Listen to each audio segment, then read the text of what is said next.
Imagine standing in a place where you came to witness a dream, only to find yourself trapped in a living nightmare. Imagine the roar of a stadium turning into a desperate scream for air, and the beautiful game becoming a cold, steel cage of tragedy. On April 15th, 1989, 97 men, women, and children went to a football match and never came home. This isn't just a story about a sporting disaster. It is a story of a 30-year war against lies, a battle for the soul of a city, and the dark side of a system that tried to bury the truth under a mountain of blame.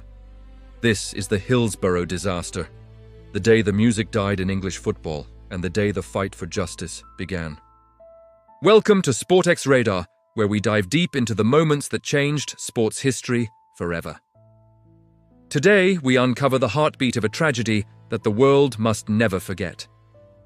The sun was shining over Sheffield as thousands of Liverpool fans travelled with hope in their hearts for the FA Cup semi-final. There was a sense of electricity in the air, the kind only a massive knockout game can provide. But beneath the surface of the excitement, a series of fatal decisions were already being made. The layout of the Leppings Lane end was a bottleneck, a structural disaster waiting for a spark. When the build-up of fans outside became too much for the police to handle, a single command changed everything. Open Gate C. That moment, meant to relieve pressure outside, turned into a tidal wave of humanity flowing into already overcrowded central pens. The fans at the front didn't see it coming. They were pinned against the high perimeter fences, the very cages meant to keep hooligans off the pitch, now becoming the instruments of their demise. As the match kicked off, the atmosphere didn't feel like a celebration. It felt like a struggle for survival. People were gasping for breath, their faces pressed against wire mesh, while just a few yards away, the game continued as if nothing was wrong. It took 6 minutes for the referee to stop play, but for many, those 6 minutes were an eternity too long. Fans began climbing over the fences. Others were hoisted up to the upper tiers by strangers who realized the horror unfolding below. The pitch, usually a sacred green stage for heroes, became a makeshift morgue.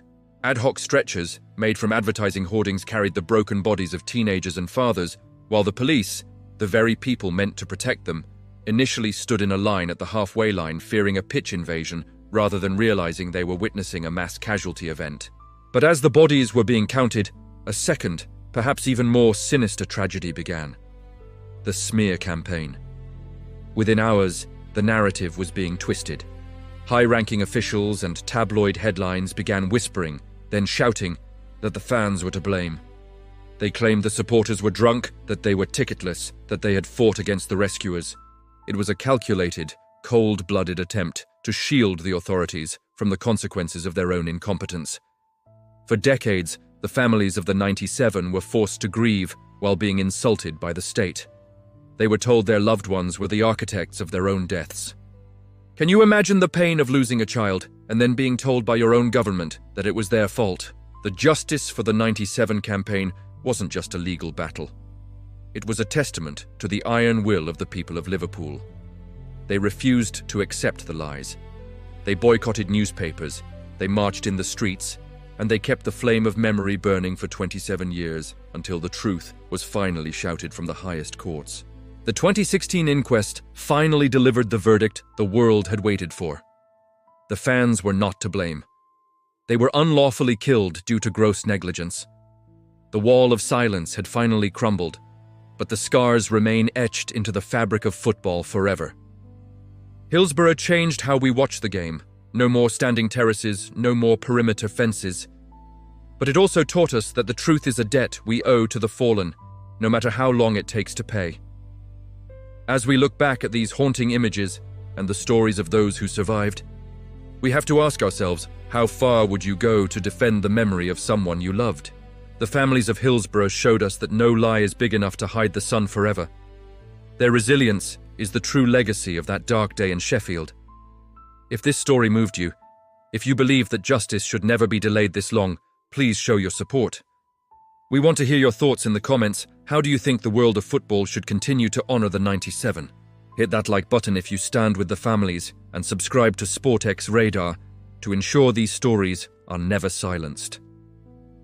We don't just talk about scores, we talk about the soul of the game. This is Sportx Radar, and the truth always wins in the end.